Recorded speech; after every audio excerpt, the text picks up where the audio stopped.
Yes, sir. Let me bring the mic a little closer. There we go. Yeah. There's always discussions on the top 5 video games of a certain console. Me, I like to talk about the games that I personally love, and it's usually based on what I could afford at the time. And I guess in this case, it's what my parents bought me. I like to present to you, probably not top 5s, N64. Let's get it.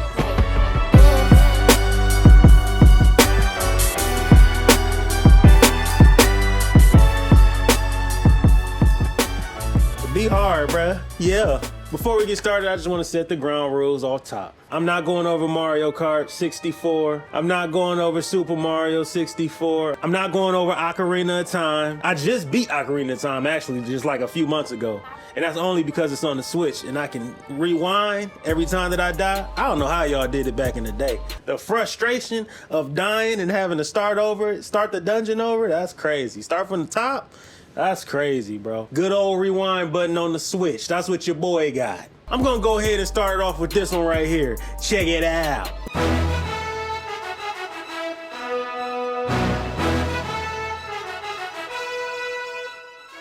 Jet Force Gemini is one of my favorite N64 games. It's also a game I never heard of when we got it. One thing about this list, you're gonna see a lot of the same company, Rare. Rare had the N64 on lock, honestly. They had a lot of different games. They all kind of had this cutesy art style, but it always was grounded with some type of collectathon or some type of narrative gameplay. Usually they do platformers like Banjo-Kazooie. In this case, it's a shooter. It stars Juno, Luna, who are twins, and Lupus, who is the dog. I mean, it's N64, man. They all got their perks. Like Juno has a spacesuit that protects him from heat and like lava. Luna has some type of software installed in her lungs or hardware installed in her lungs where she can breathe underwater and breathe poisonous gases. And then Lupus has jetpacks on each paw, so he can kind of hover and glide short distances. So based off of that premise, you already know it's gonna be certain areas that only certain characters can access. The characters look all cutesy and everything, but at the end of the day, it's actually a pretty violent game, bro. You're going against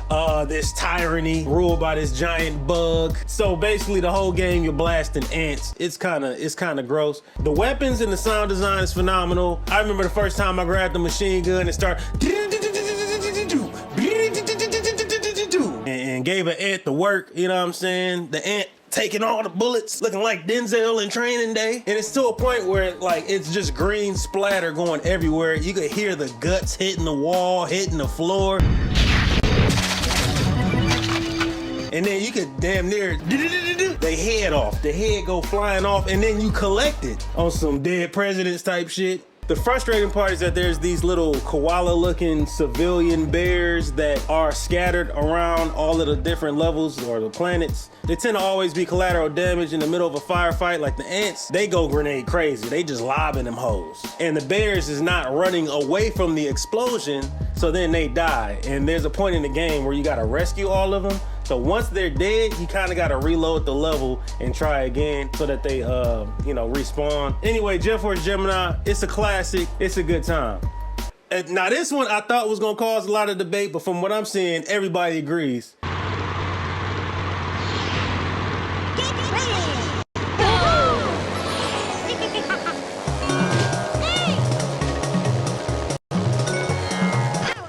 Diddy Kong Racing. Diddy Kong Racing is single-handedly the best kart racer on the N64. Yes, it's better than Mario Kart 64, and I'll tell you why. While it was dope and set the standard, it was just kind of an upgrade from the original Mario Kart on Super Nintendo. They kind of sold it like it's a 3D racer, but really it's just 2D sprites in a 3D space, so everything still looks flat even when you turn. Diddy Kong Racing had 3D models, you know what I'm saying? They also had different vehicles you could race. You could be in a plane, you could be in a little hoverboat.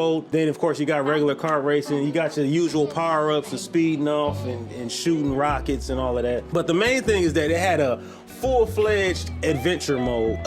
It's like an open world environment, and there's different hub worlds with different races. You then got actual boss races. Let me tell you something. This game had co-op adventure. So me and my cousin used to play all the time, and we used to be crying, like boo-hooing, bro, out of frustration because we couldn't complete a race correctly or collect all the coins or whatever the objective was. It was just cheap, but it was a good time. The characters range from Diddy Kong to a whole bunch of other characters that nobody know other than Banjo-Kazooie. And of course, Conker. Family loving, parents love him. Conker might be one of the most wholesome characters that they've ever created.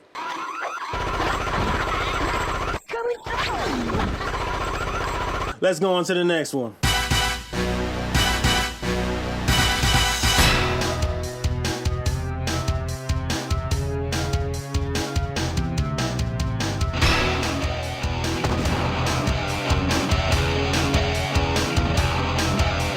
Now, I did start this video by saying I'm not doing none of the classics, like none of the go-tos like Mario Kart and Zelda and all that. But how would I look not mentioning GoldenEye, bro? Come on, man. It started it all. It started the whole multiplayer shooting genre, bro. I understand you're gonna bring up Quake and Doom and all that. That. You can't hook up 4 controllers and play Doom. You could do it with GoldenEye. Now this game, of course, it has a campaign, but we really here for the multiplayer. Did you beat the campaign, bro? Look at this guy, yo. This guy beat the campaign. What, you want a cookie, bro? Nah, bro, we was on that multiplayer, dog, and we was only playing one map only. Facility, bro. We spawned in that vent, bro, and the other player know that you spawned in the vent because he's screen watching, so he gonna be right there with mad proximity mines in the toilet. You fall down on the shitter, your body going in different places. Here's my favorite way to play. We used to play all proximity mines, and we used to fight with these, bro. We used to be like Craig Daddy, bro. This is what make you a man.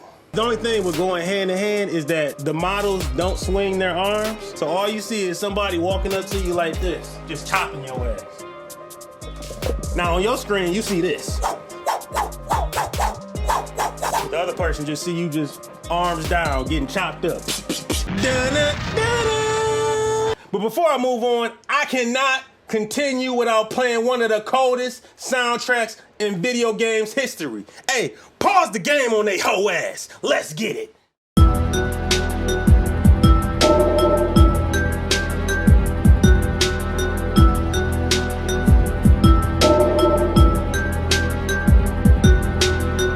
Whew.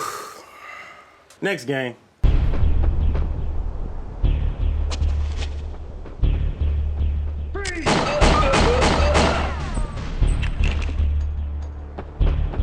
Win-back covert operations honestly was a game that was before its time. I know a lot of people look at Resident Evil 4 and how it's over-the-shoulder third-person shooter gameplay with the laser targeting system was like this big innovation. But Win-back did that shit first, bro. It also was one of the first games to have a cover system. It was the only game that allowed you to put your back on a wall and come out. Bah, bah, bah, bah. Come back in cover, come back out. Bah, bah, bah, bah, bah. I think it only had like 4 different types of weapons you could use on there: pistol, shotgun, submachine gun, and a rocket launcher. But you play as this police officer. You want me to tell you about the story? I don't know, bro. All the cutscenes is just a whole bunch of font and a whole bunch of just models looking at each other like this. It's just really about how good the gameplay was, bro. It was an actual cover system. At that time, that was like Grand Theft Auto 5 type innovation. This whole time we've been playing shooters and we just run out in the open and go left and right and just shoot. But this one, you actually had some type of strategy. Like, you could be in cover, but you gotta kind of watch your 6, watch your 3 and your 9, and all the other hours on the clock. Don't worry about it. Let's go to the next one. 1, 2, 3.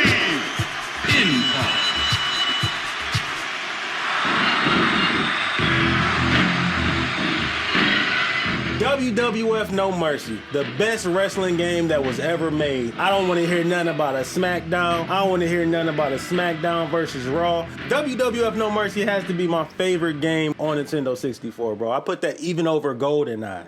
That's how good of a game it was, bro. This is another one of them games that has a fully realized story mode. You can use your created player, or you can pick any wrestler that you want in the roster. It's a story mode that had branching storylines. So say you're the #1 contender for a belt in whatever storyline you're playing. If you lose that match, there's no start the match over because you have to progress. No, you just no longer the #1 contender. And the storyline changes But the fact that if you lose a match, it wasn't the end of the story and it would just progress based on however the match went, I just love that. It's also one of the first games, at least in my memory, that allowed you to go backstage. And you would go backstage, they had this little pool bar area, and I used to always rock bottom people through the pool table, bro. Every time. I used to do the Stone Cold Stunner through the pool table, even though it logically didn't make sense to me. His body don't necessarily go through the table. I don't understand why I did it through a table. It's wrestling, bro. Come on, you already know what it is. Another game with a phenomenal soundtrack, bro. That main menu, that diggity dog. Hey, cue my shit up, bro. We've been moving on to colder things, none to pain like Novocaine. You know the aim, stack with amigos and adios the lanes. Focus while we toting, we only smoking the potent strains. Alicia Keys, hoes wanna fuck, don't even know their name. I be riding through with my baby boo and my baby too. Driving in my Chevy, be feeling like a Mercedes coupe. Everything is luxury, old money like 82. If you knew the shit that your bitch would do, I hate it too. That beat go hard, bro. You can't tell me that mug don't go hard, bro. Don't disrespect me, bro. I'll smack the shit out you. Of course, I can't get out of here without my honorable mentions. Donkey Kong 64 is the follow-up to the Donkey Kong Country series that was on Super Nintendo. It's one of the first Donkey Kong 3D platforming games. It's cool. It had all the characters, all the different Kongs. It was Donkey Kong, Diddy Kong, then it got new Kongs like Tiny Kong, Lanky Kong, Chunky Kong, which they kind of did Chunky Kong dirty because he was kind of cock diesel, bro. He wasn't really that chunky, but I'ma let that pass, bro. Another honorable mention is Mischief Makers. That game has some interesting platform mechanics. A lot of it was just grabbing, shaking, and throwing, or using your boost system, or using the momentum of grabbing and shaking. The visuals were nightmare-inducing, bro. The soundtrack, nightmare-inducing.